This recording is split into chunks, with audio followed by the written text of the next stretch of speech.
Naquele tempo, disse Jesus aos seus discípulos: em verdade vos digo, vós chorareis e vos lamentareis, mas o mundo se alegrará. Vós ficareis tristes, mas a vossa tristeza se transformará em alegria. A mulher, quando deve dar à luz, fica angustiada porque chegou a sua hora.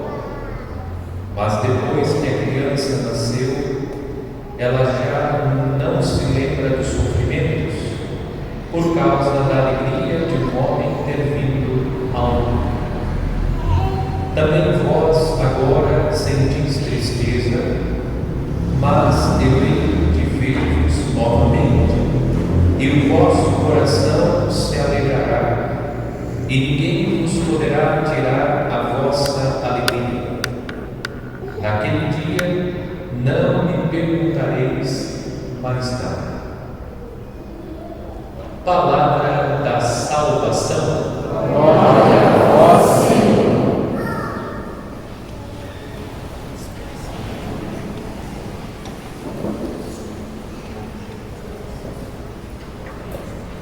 Caríssimos irmãos e irmãs, nesta noite nos unimos a todas as comunidades católicas espalhadas pelo mundo que rezam a novena em preparação à solenidade de Pentecostes.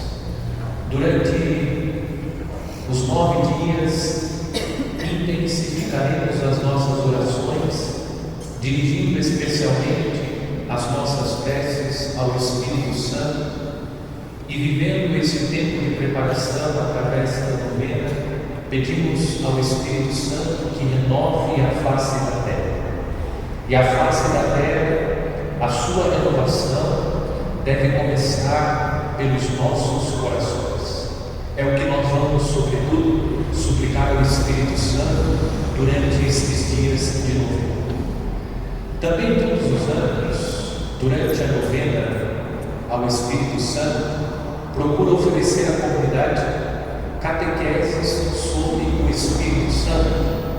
Nós já refletimos sobre a pessoa do Espírito Santo, sobre aquilo que o Catecismo da Igreja Católica ensina sobre o Espírito Santo. Também já refletimos sobre os dons do Espírito Santo. Neste ano, nós vamos refletir sobre o Espírito Santo, contemplando a presença do Espírito Santo na comunidade cristã apresentada pelo livro dos Atos dos Apóstolos. Desse modo, durante estes 9 dias, nós vamos especialmente voltar os nossos olhos para o livro dos Atos dos Apóstolos.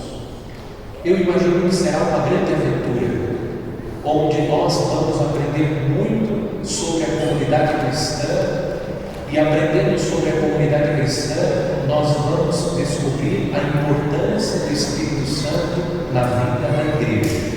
E dessa igreja, cada um de nós é membro. Portanto, descobriremos a importância do Espírito Santo na nossa vida. Antes de iniciar a meditação desta noite, nós vamos refletir sobre a liturgia da palavra. Nós prosseguimos com a leitura do discurso de despedida de nosso Senhor.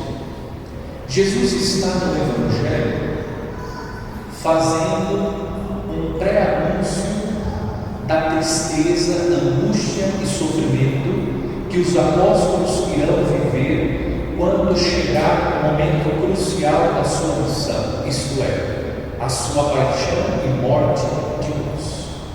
Jesus prepara os apóstolos para este momento derradeiro da sua missão, a sua morte de cruz.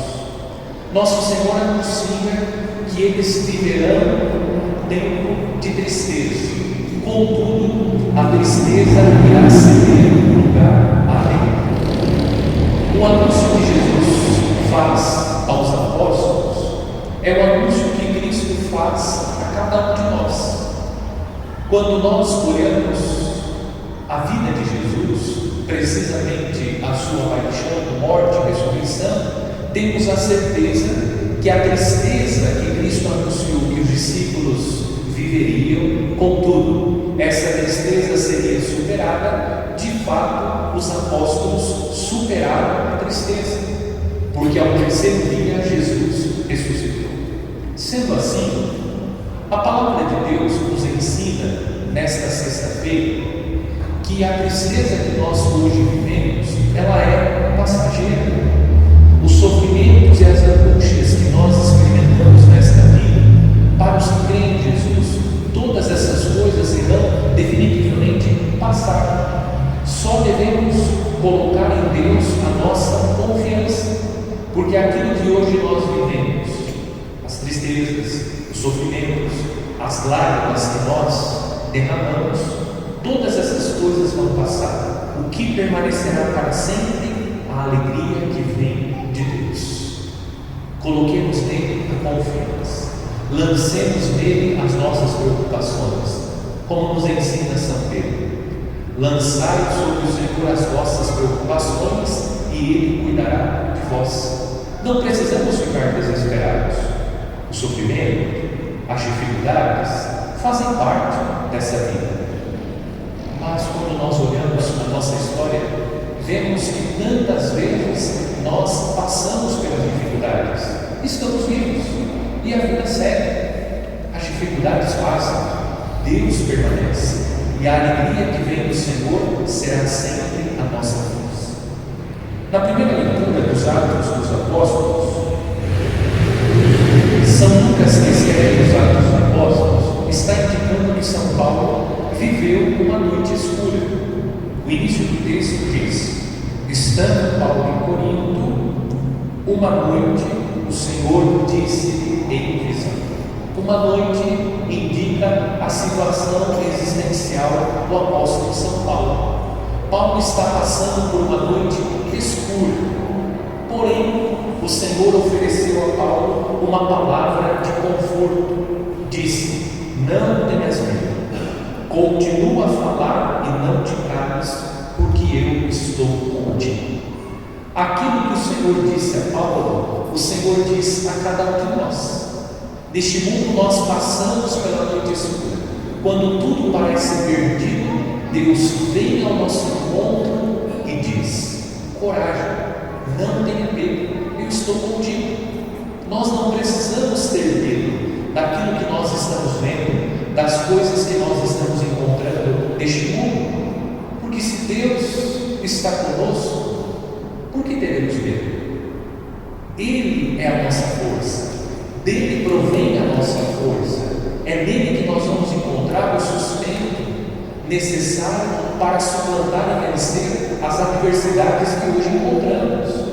Não precisamos ficar desesperados, não precisamos dizer tudo está perdido, porque se Deus é por nós, quem será contra nós?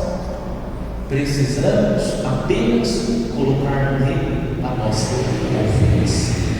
Termino a reflexão sobre a leitura da palavra retomando o refrão do salmo que hoje nós ouvimos: o Senhor é o grande rei de toda a terra. Se Deus é o grande rei de toda a terra, por que nós temos medo? Ele é o rei de toda a terra, tudo está sob o comando de Deus, porque sublime é o Senhor, o Deus Altíssimo, o soberano que domina toda a terra. Mesmo que nós tenhamos a impressão que Deus não está no comando e no controle de tudo, Deus está. Nós não conhecemos os desígnios de Deus, nós não conhecemos a totalidade da ação de Deus, mas Deus está no controle de todas as coisas. Ele é o soberano de toda a terra.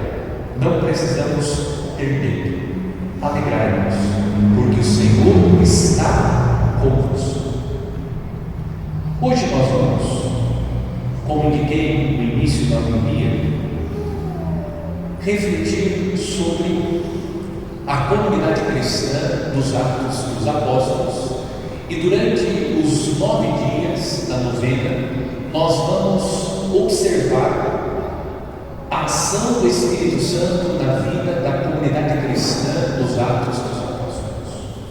Nós vamos, durante os primeiros dias da novena, voltar os nossos olhos para a descrição da comunidade cristã que está no capítulo 2 do livro dos Atos dos Apóstolos, versículo 42. Nos primeiros dias, nós vamos meditar sobre este versículo, o versículo 42 do capítulo 2 do livro dos Atos dos Apóstolos.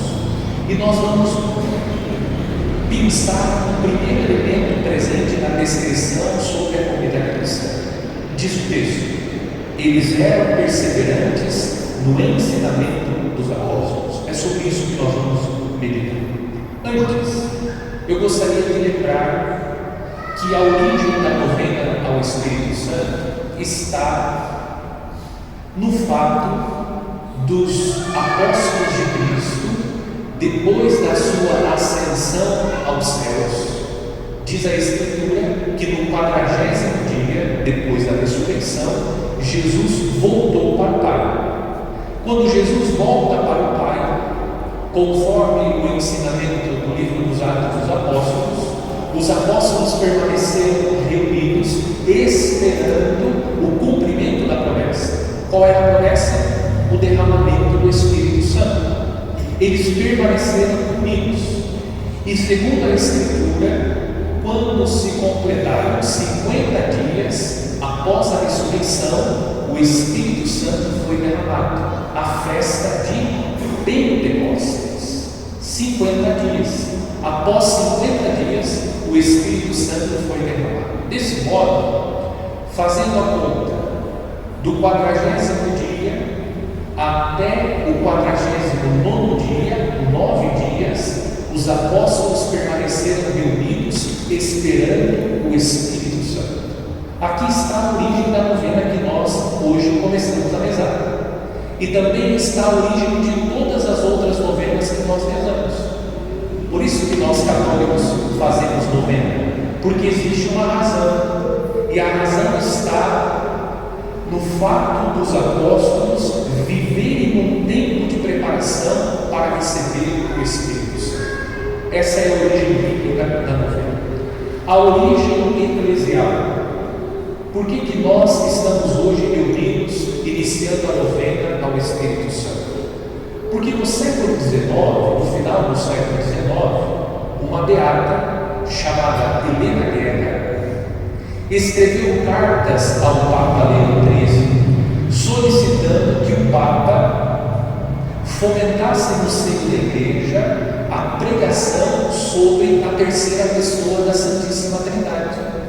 Porque naquele período pouco se falava sobre o Espírito Santo.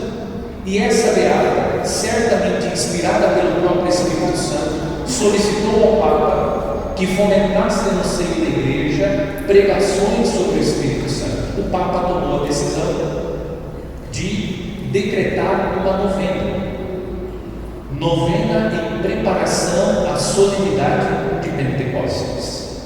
O derramamento do Espírito, a celebração deste acontecimento marcante da história da Igreja, deve ser precedido por um tempo de oração. 9 dias a Igreja deve rezar, se preparando para celebrar a solenidade de Pentecostes. Aqui está a origem eclesial. Um Papa da Igreja, o Papa Leão XIII, pediu que fosse celebrada em todas as igrejas paroquiais uma novena antes da solenidade de Pentecostes. Hoje nós estamos sob a proteção da Virgem Maria e com os apóstolos reunidos para celebrar a novena.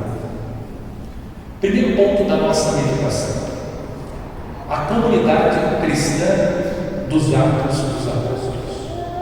Quando nós temos o livro dos Atos dos Apóstolos, nós encontramos a comunidade cristã ideal. No livro dos Atos dos Apóstolos, nós temos um modelo da comunidade cristã, que deve ser imitada pelas outras comunidades cristãs espalhadas pelo mundo. A comunidade cristã dos Atos dos Apóstolos, ela deve ser modelo para a comunidade eclesial. A comunidade eclesial é essa comunidade que hoje está reunida. Mas também a comunidade dos Atos dos Apóstolos é modelo para a igreja doméstica, isto é, para as nossas famílias.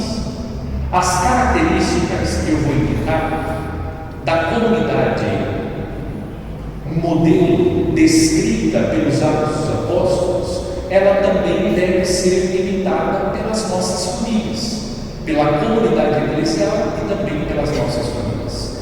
Quais são as características da comunidade cristã dos Atos dos Apóstolos? A nossa novena também é cultura, tá bom? E vocês vão aprender até a falar grego hoje. Olha só, você não veio aqui só para rezar, veio para aprender o grego. Primeira característica da comunidade cristã: 5 palavras na língua grega. Koinonia é uma palavra grega. Essa é uma característica da comunidade cristã dos Atos dos Apóstolos. Koinonia. Segunda palavra, que indica uma característica da comunidade: o querigma, também uma palavra grega. Terceira característica, martiria. Quarta característica, a liturgia. E a quinta característica da comunidade dos Atos dos Apóstolos, a diaconia. E agora, Pablo, o que a gente faz com tudo isso? Vamos ver o significado de cada uma das palavras e entender as características da comunidade cristã ideal que deve ser imitada pela comunidade eclesial e pelas nossas famílias. Koinonia. O que significa koinonia, Eduardo? Significa comunhão. A palavra koinonia em grego, ela expressa comunhão. Quando nós lemos o livro dos Atos dos Apóstolos, nós constatamos que a comunidade ideal descrita pelos Atos dos Apóstolos é uma comunidade que vive a comunhão. A nossa comunidade eclesial precisa ser uma comunidade que vive a comunhão, a unidade. As nossas famílias precisam ser famílias que vivem a comunhão. Às vezes não sai um rodo voando em casa. Às vezes o copo não quebra da parede. O que está faltando? Está faltando a comunhão. Quando falta a comunhão, entra a confusão. O rodo sai voando, o copo de forma enigmática quebra. Falta a koinonia, a comunhão. Segunda característica, o querigma. O querigma é o anúncio. Quando nós lemos o livro dos Atos dos Apóstolos, nós encontramos o apóstolo Pedro pregando que Jesus está vivo, ressuscitado. É um anúncio. O anúncio que Jesus é o Salvador. Nós encontramos o apóstolo São Paulo pregando, anunciando. Esse anúncio precisa também estar presente na comunidade e presente nas nossas casas. O que nós precisamos anunciar? Anunciar a boa nova de Jesus. Nós precisamos proclamar a boa nova de Jesus. Em casa, nós precisamos anunciar a palavra de Jesus. Às vezes nós anunciamos outra coisa. Anunciamos a roupa que precisa ser lavada, a cozinha que precisa ser limpada. E a palavra de Jesus? Essa deve ser uma característica de todas as comunidades cristãs. Outra característica, a martiria. Martiria significa testemunho. Os mártires são testemunhas de Cristo. A comunidade cristã dos Atos dos Apóstolos é uma comunidade que dá testemunho. Diz o livro dos Atos dos Apóstolos que a comunidade crescia de forma assombrosa.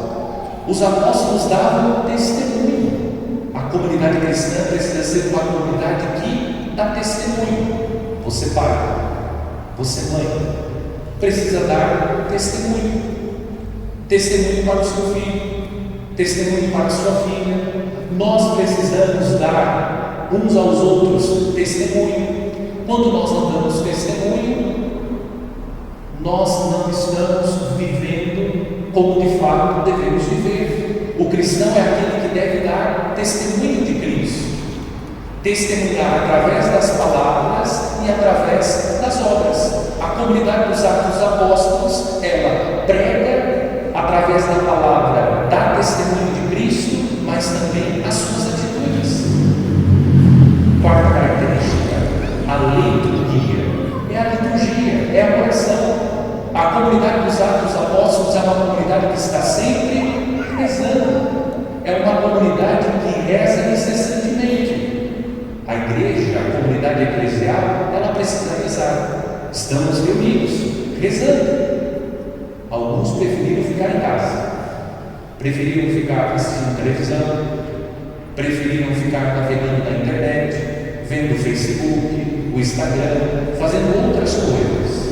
Vocês, cada um de nós, preferiu rezar. Essa é uma característica da comunidade. A família também precisa ser uma família que reza. A oração, essa deve ser uma característica de todas as nossas famílias. Uma família que reza. Quinta e última característica, a diaconia. O diácono. O diácono é um sinal do Cristo que serve. Diaconia significa serviço. A comunidade dos Atos dos Apóstolos é uma comunidade que serve. Por isso que a comunidade dos Atos dos Apóstolos é uma comunidade ideal. É a comunidade modelo que deve ser seguida pelas nossas comunidades e pela nossa igreja doméstica, isto é, a nossa família. O serviço é uma característica da vida cristã. Quem não vive para servir, não serve para viver. É próprio do cristão servir. Como é bom servir. Nós ganhamos muito mais quando nós servimos do que quando somos servidos. É uma alegria indescritível servir de forma gratuita. É edificante para nós. Serviço. Padre, mas como que nós vamos viver tudo isso? Os apóstolos são os apóstolos. Não é bem assim. Quando nós começamos a ler o livro dos Atos dos Apóstolos, vocês já anotaram as características da comunidade dos Atos dos Apóstolos. É uma comunidade que vive a comunhão, o anúncio, o testemunho. É uma comunidade que reza, é uma comunidade que serve. As 5 características. Quando nós olhamos a comunidade dos Atos dos Apóstolos, encontramos uma comunidade perfeita, uma comunidade ideal, um modelo. Agora, não sejamos enganados. A comunidade dos Atos dos Apóstolos é formada por homens e mulheres como nós. Homens e mulheres como nós.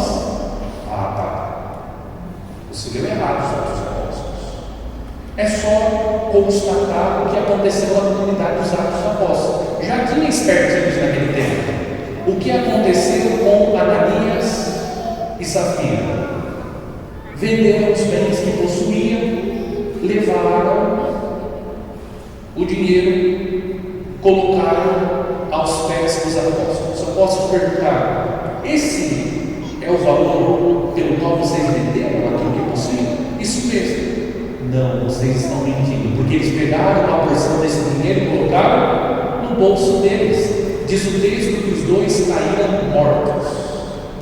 Já existia na comunidade dos Atos dos Apóstolos pessoas que têm fragilidades, que têm pecados, que têm debilidades.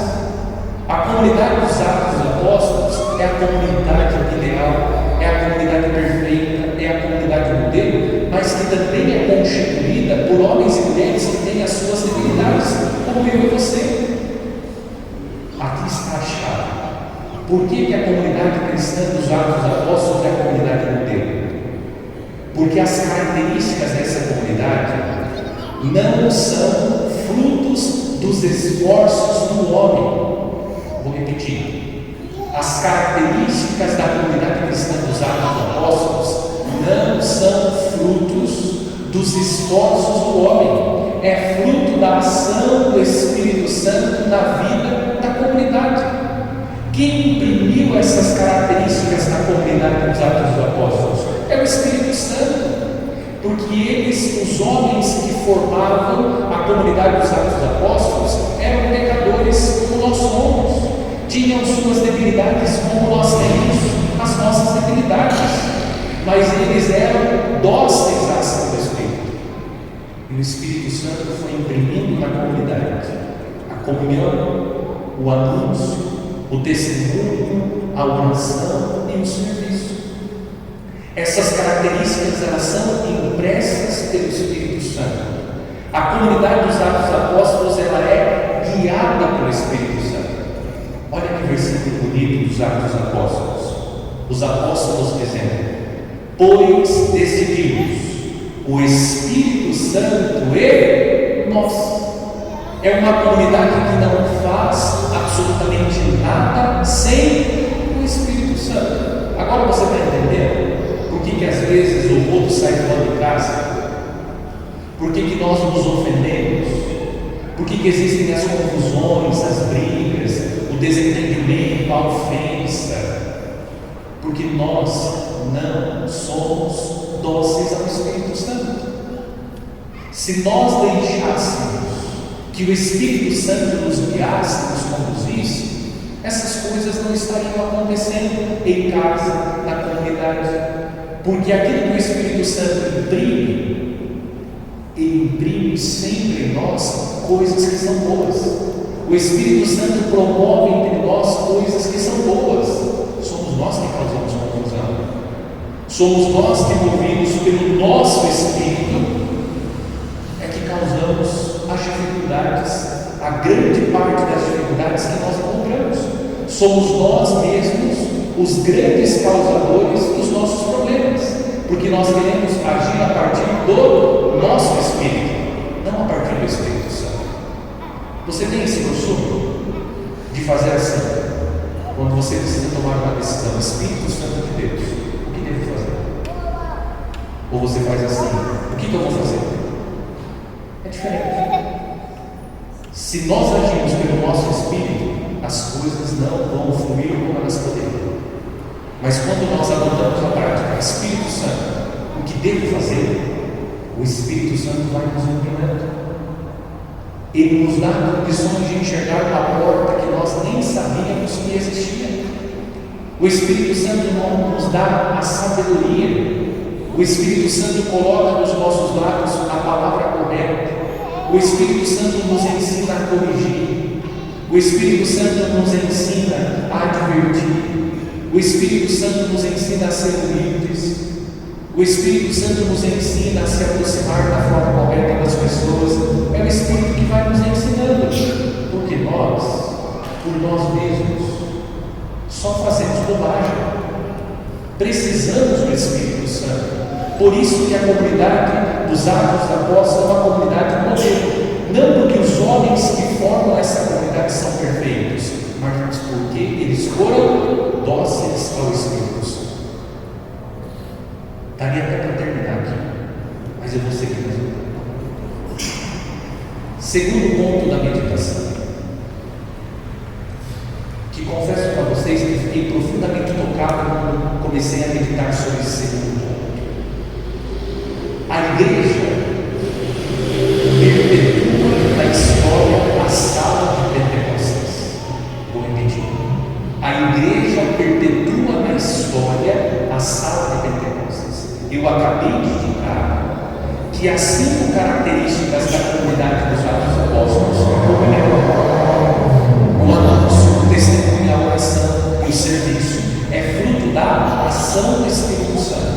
Por que os apóstolos, a comunidade dos Atos Apóstolos, conseguiram cumprir a missão? Porque o Espírito Santo movia a comunidade. Onde eles receberam o Espírito Santo? Na sala de Pentecostes. Aquela graça que os apóstolos receberam, ela não ficou restrita aos apóstolos. Nós podemos receber essa graça de Deus. E veja a bondade de Deus. Como Deus é bom. Deus perpetua na história a sala do Senhor através da igreja.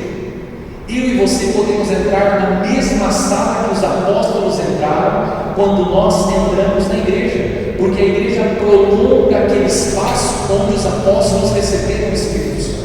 Eu vou explicar melhor de forma mais detalhada isso. A igreja, ela foi fundada por Cristo sobre a pedra que que é o apóstolo São Pedro. Cito o versículo, Mateus capítulo 16, versículo 18.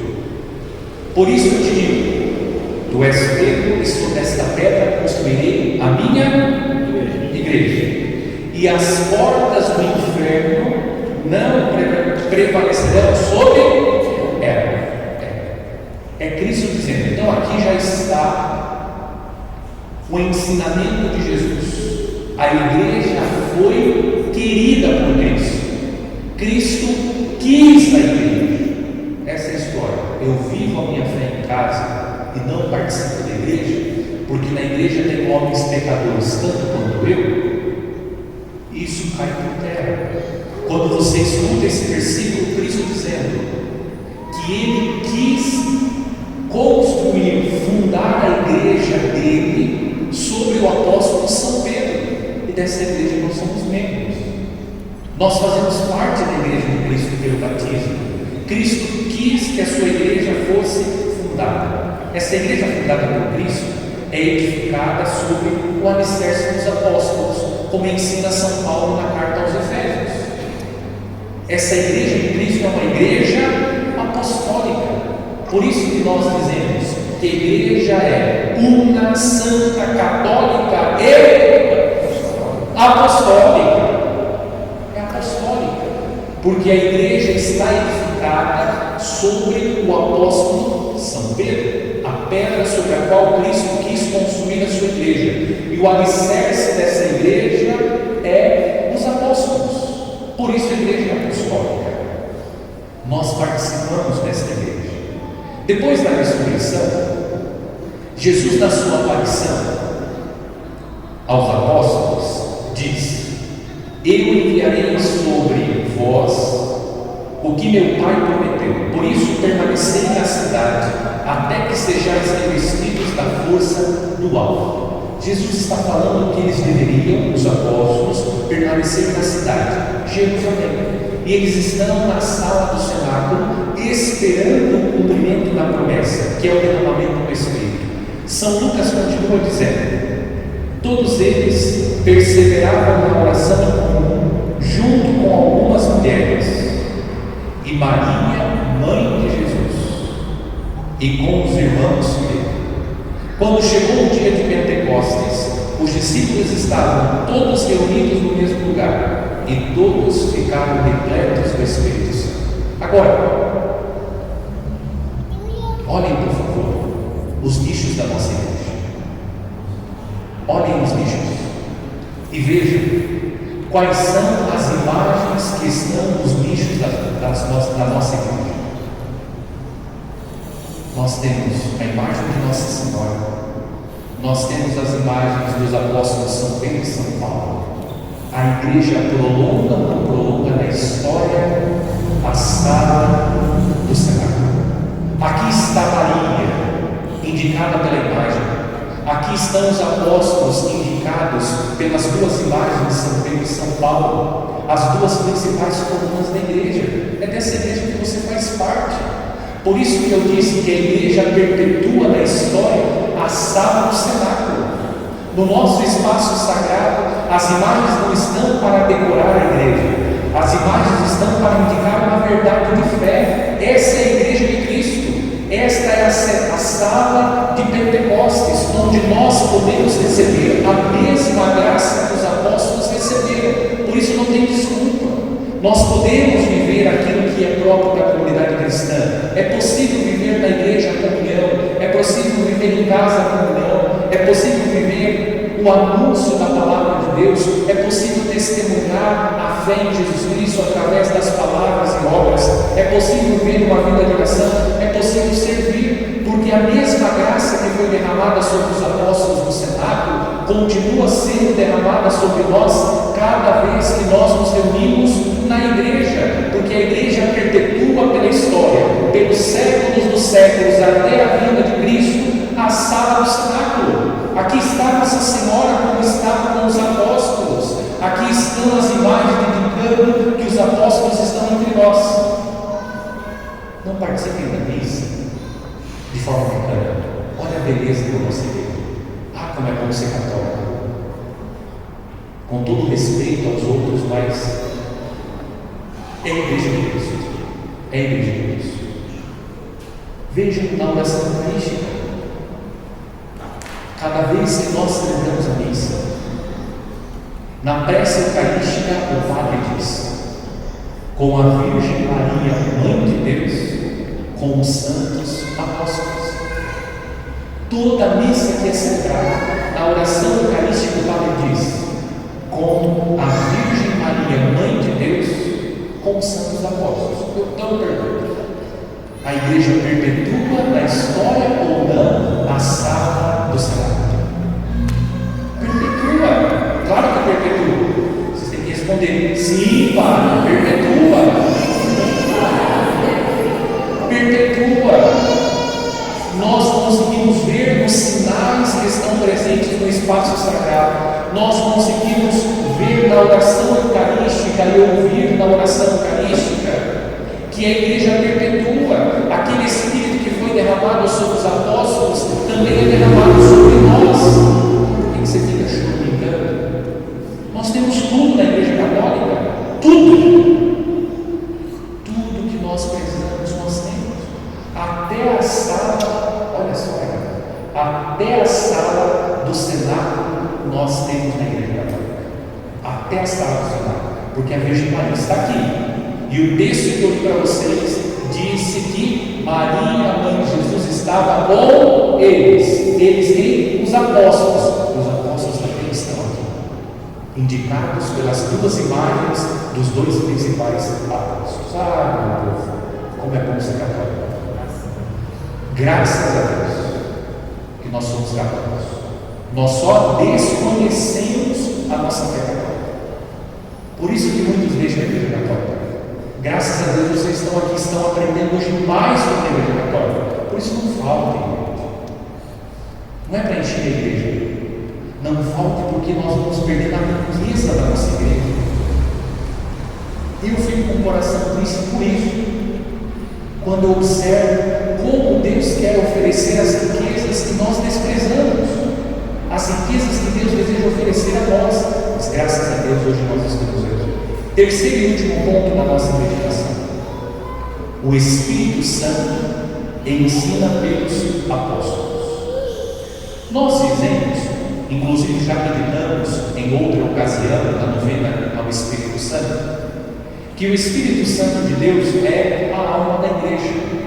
Isso significa, alegoricamente falando, e São Paulo usa essa imagem, que a igreja é um corpo. E todo corpo tem o quê? Entre tantas coisas, o corpo tem uma boca. O Espírito Santo é a alma da igreja. Isso significa que a igreja é um corpo e todo corpo tem uma boca. Nós ouvimos que a meditação de hoje, ela está se desenvolvendo a partir do versículo 42. O versículo diz: eles eram perseverantes no ensinamento dos apóstolos. O Espírito Santo nos ensina através da igreja, porque se o Espírito Santo é a alma da igreja, significa que a igreja é um corpo, e todo corpo tem uma boca, e essa boca fala. Agora, quem é que fala na igreja? É o Espírito Santo. Mas existem pessoas que são os ministros do Espírito Santo, que trazem os ensinamentos. E existe no corpo uma única boca. Interessante. Nós temos dois ouvidos, mas uma única boca. Nós temos duas mãos, mas uma única boca. Nós temos dois pés, mas uma única boca. Porque nós devemos escutar mais, ajudar mais, caminhar mais ao encontro dos irmãos e falar menos. Falar menos. O Espírito Santo também nos ensina a falar menos. Menos. Abaixa a bola. Fala menos. Escuta mais. Quem? O Espírito Santo. A igreja, ela é una, santa, católica e apostólica. Una. Porque a igreja tem uma única boca. Quem ensina na igreja? Ou quem é o magistério da igreja? Quem nos ensina? O magistério da igreja. Quem é o magistério da igreja? O magistério da igreja é constituído pelos sucessores dos apóstolos.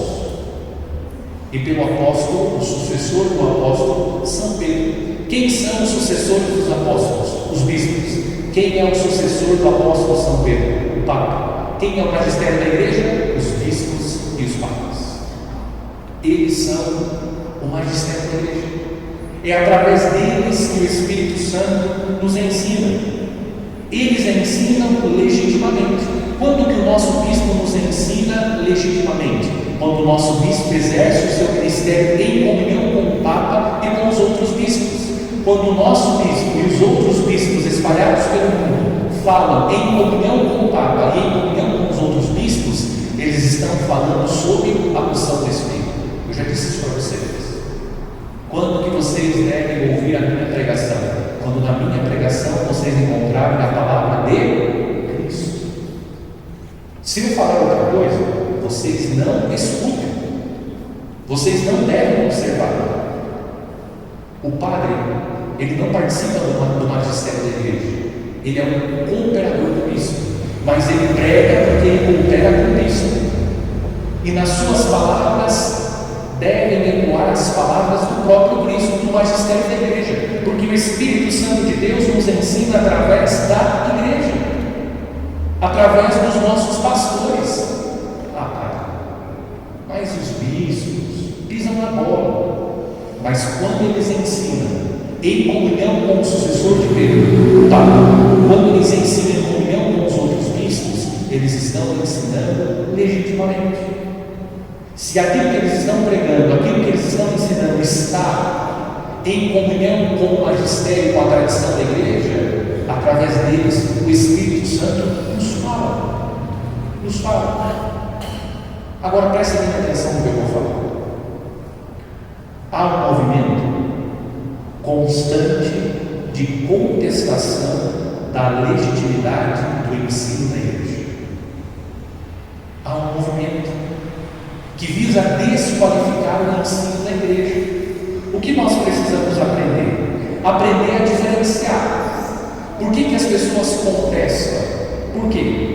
Em razão das fraquezas, erros, crimes, hipocrisias dos homens presentes na vida da igreja, as pessoas desqualificam o ensinamento da igreja. Uma pessoa, ela não é igreja. Aquele ministro, e por isso eu estou dizendo, quando é que os nossos pastores nos ensinam legitimamente? Quando eles estão em comunhão com o Papa e estão em comunhão com os outros bispos. Mas isso não anula aquilo que ele é um ser humano passivo e erro. Mas quando nós encontramos na boca dos nossos pastores a palavra de Cristo, é o Espírito Santo nos ensinando. É isso que nós precisamos aprender a diferenciar. Porque o Espírito Santo vai nos ensinando. Mas existe um movimento que visa desqualificar os ensinamentos da igreja, pelos erros que existem nos homens que estão presentes na igreja. E os homens somos todos nós. Não é só os nossos pastores. Os homens e mulheres que estão presentes na igreja somos todos nós. Mas isso não desqualifica o ensinamento da igreja, que é conduzida pelo Espírito Santo. E nós precisamos permanecer unidos à igreja de Cristo. Não é os homens que estão na igreja. Nós não vamos à igreja por causa do Papa, do bispo, do padre. Pode existir uma afinidade. Eu tenho uma afinidade com esse padre. Eu tenho uma afinidade com esse bispo. Eu tenho uma afinidade com esse padre. Mas nós não vamos na igreja por causa dos homens. Nós vamos à igreja por causa de Cristo. Cristo. É Cristo. Manter-se na igreja ouvindo o ensinamento dos apóstolos, dos sucessores dos apóstolos, recebendo de coração aberto a palavra de Deus. Nós participamos da igreja porque a igreja é de Cristo. Porque os homens que estão na igreja são falíveis, tanto quanto eu e você. Tanto quanto eu e você. Mas Deus se utiliza, porque Ele quis, do lugar dele. De nós, homens e mulheres, que têm as suas fraquezas, os seus limites, para comunicar a sua palavra. Vamos pedir a Deus nesta noite que Ele nos dê essa graça de perseverar nos ensinamentos dos apóstolos. A igreja de Cristo, a igreja conduzida pelo Espírito Santo, vamos permanecer na igreja de Cristo, para que o Espírito Santo nos ensine, porque nós ignoramos tantas coisas, porque falta-nos o conhecimento, e falta-nos o conhecimento porque nós não estamos abertos, disponíveis para receber os ensinamentos do Espírito Santo, que fala através dos nossos pastores. O Espírito Santo vai nos ensinando através dos nossos pastores. Nós precisamos pedir a Deus essa graça de ver que Deus nos fala também através dos nossos pastores. E a igreja é essa sala, a sala do cenáculo, onde nós recebemos o Espírito Santo, esse Espírito que continua conduzindo a igreja. Sabe o sinal que nos dá plena certeza que é a igreja de Cristo? Porque nós fazemos tanta bobagem na igreja e a igreja continua firme e forte cumprindo a sua missão.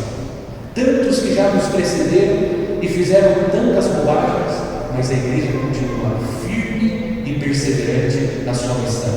Isso é um sinal claro que a igreja é governada pelo Espírito Santo, que a igreja é de Cristo, porque os homens passam, os homens que fazem bobagem passam, mas Deus permanece para sempre.